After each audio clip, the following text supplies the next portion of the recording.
अस्सलामुअलैकुम, नमस्कार, आदाब। मैं हूं आपका दोस्त निहाल अख्तर पयामी और आप देखना शुरू कर चुके हैं आपका अपना चैनल गांव मोहल्ला। दोस्तों, देश और दुनिया की तमाम तर खबरों के लिए हमारे साथ बने रहिए। अस्सलामुअलैकुम, नमस्कार, आदाब। मैं हूं आपका दोस्त निहाल अख्तर पयामी और आप देखना शुरू कर चुके हैं आपका अपना चैनल, आपका फेवरेट चैनल गाँव मोहल्ला। दोस्तों, इससे पहले कि हम वीडियो शुरू करें, हम चाहेंगे कि आप बिहार की राजधानी पटना का नज़ारा कीजिए और इस खूबसूरत से दृश्य को ज़रूर देखिए।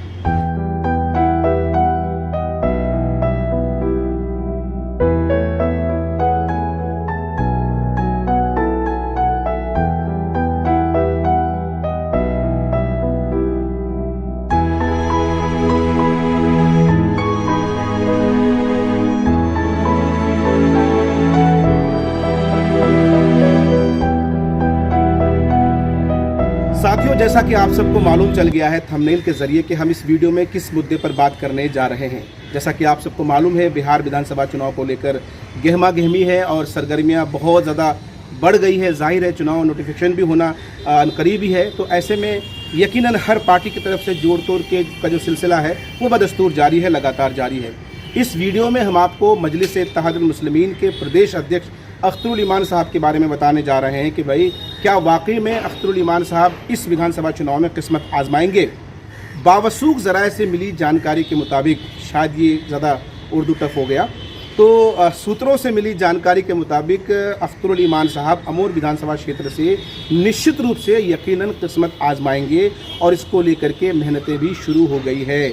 सूत्रों के हवाले से खबरें ये भी आ रही है कि अख्तरुल ईमान साहब 1 to 1 जो भी संभावित प्रत्याशी हैं उनको अपने घर पर बुला रहे हैं, अपने आवास पर बुला रहे हैं और मजलिस के दफ्तर में बुला रहे हैं। उन्हें समझाने की, उन्हें बुझाने की, समझाने की कोशिश की जा रही है कि आप लोग इस बार जो है मुझे मौका दीजिए। ऐसी खबरें आ रही है और इस तरह की खबरें जो है सूत्रों के ज़रिए हमें मिल रही है।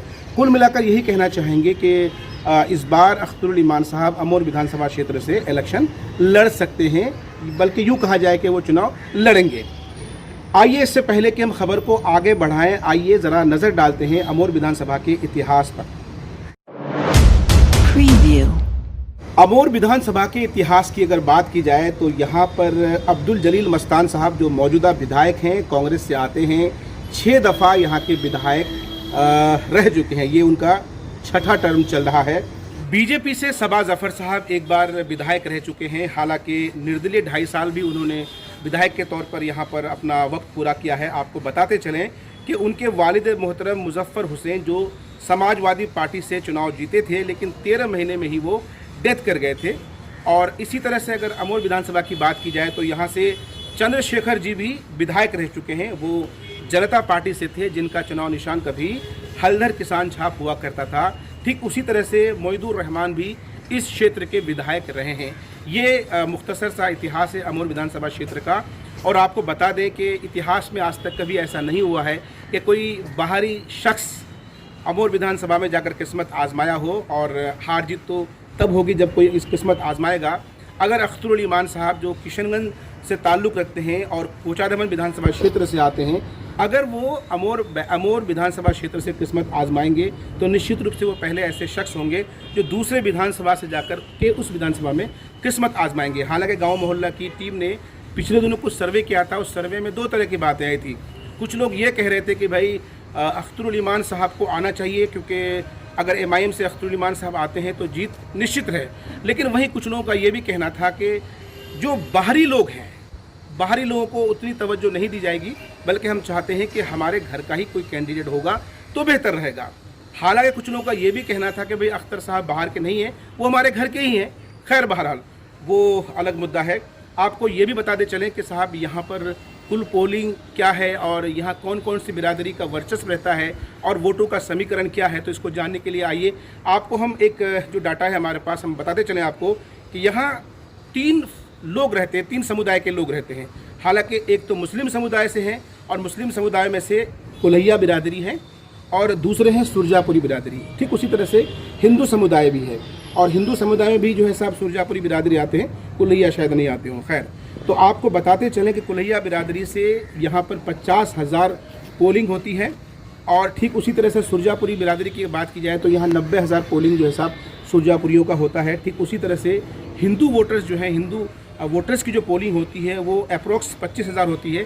तो ठीक इस तरह से 1,65,000 पोलिंग यहाँ पर होती है। तो इस तरह से यूँ समझा जाए कि ऐसा कैंडिडेट जिनका वर्चस्व कुलैया बिरादरी में भी हो, जिनका वर्चस्व सुरजापुरी बिरादरी में भी हो, ऐसे लोग, ऐसा कैंडिडेट जिनका वर्चस्व दोनों तरफ हो, निश्चित रूप से अगर वो वोट लेकर के आते हैं दोनों तरफ से तो निश्चित रूप से उनका जीतना तय है।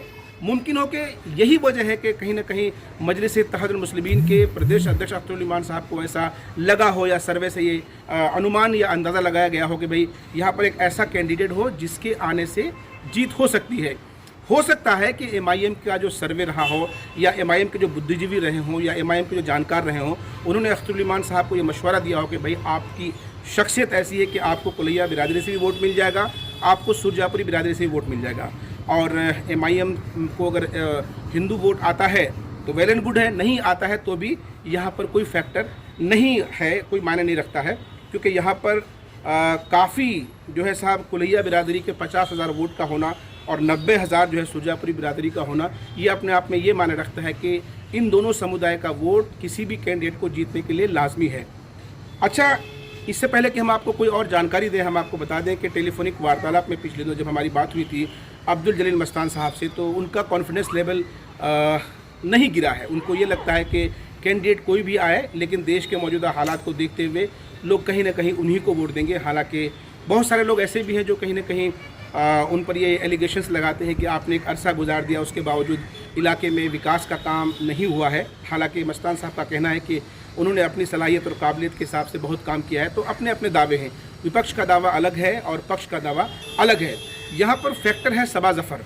सबा ज़फ़र जो बीजेपी से एक बार विधायक रह चुके हैं, जैसा कि हमने आपको बता दिया, और एक बार ये निर्दलीय रहे हैं। जब इनके वालिद साहब इंतकाल कर गए तो फिर ये निर्दलीय चुनाव लड़े और चुनाव जीत गए। सूरत हाल ये है कि सबा ज़फ़र का भी अपना एक फैक्टर है और कहा यह जाता है कि लगभग 35 से 40 हज़ार वोट्स ऐसे हैं जो कहीं नहीं हिलने वाले हैं।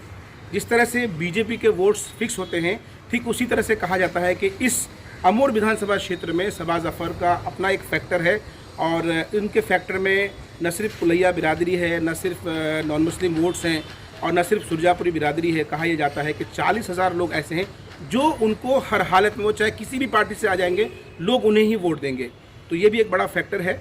अगर अख्तरुल ईमान साहब अमर विधानसभा विधानसभा से चुनाव लड़ते हैं तो काफ़ी मुकाबला दिलचस्प होगा निश्चित रूप से। और कहीं ना कहीं यहाँ पर परेशानी मजलिस इत्तेहादुल मुस्लिमीन की तो नहीं बल्कि कांग्रेस की परेशानी बढ़ सकती है। खैर, बहरहाल अगर मजलिस इत्तेहादुल मुस्लिमीन के उम्मीदवार के तौर पर अख्तरुल ईमान साहब प्रदेश अध्यक्ष अगर यहाँ से चुनाव लड़ते हैं तो यकीनन मुकाबला काफ़ी दिलचस्प होगा। जीत हार तो मुकद्दर की बात है, जीत हार तो आखिरी वक्त में तय होना है। लेकिन यहाँ एक बात और समझने वाली बात है। समझने वाली बात यह है कि अभी हाल ही में लोकसभा चुनाव जो हुआ है, उस लोकसभा चुनाव में अख्तरुल ईमान साहब की हार कोचाधामन से नहीं हुई, बहादुरगंज से नहीं हुई, लेकिन जिस विधानसभा क्षेत्र से वो चुनाव लड़ने जा रहे हैं वहाँ से उन्हें कोई ख़ास वोट नहीं मिल सका है मुकाबले कोचाधामन और बहादुरगंज के। तो इसलिए सियासी जानकारों में से कुछ लोगों का ये भी कहना है कि शायद अख्तरुल ईमान साहब को चुनाव नहीं लड़ना चाहिए। हालांकि कुछ लोग ये भी कहते हैं कि नहीं, आप प्रदेश अध्यक्ष हैं, अच्छी बात है, लेकिन अध्यक्ष होने के साथ साथ अगर आप विधायक बनते हैं तो उसका रुतबा अलग होता है। खैर, देखते हैं क्या होता है। कहा यह भी जा रहा है कि आने वाले एक हफ्ते में सारा कुछ जो है साहब साफ़ हो जाएगा, क्लियर हो जाएगा कि भाई अमूर विधानसभा में क्या कुछ होने वाला है।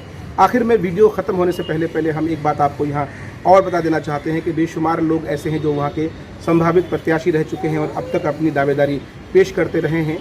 ये बड़ा पेचीदा होगा मजलिस इत्तेहादुल मुस्लिमीन के लिए, अख्तरुल ईमान साहब के लिए, कि क्या वो तमाम तर कैंडिडेट्स को मना पाएंगे। अगर मना लेते हैं तो वेल एंड गुड, अदरवाइज़ मुकाबला काफ़ी दिलचस्प तो वैसे भी होगा। लेकिन अगर अख्तरुल ईमान साहब चुनाव लड़ते हैं तो निश्चित रूप से मुझे लगता है कि शायद उन्हें सबको मना करके ही चुनाव में आना चाहिए और चुनाव में आने का फ़ैसला मशवरे से होना चाहिए। गांव मोहल्ला के लिए बिहार की राजधानी पटना से निहाल अख्तर पयामी की रिपोर्ट।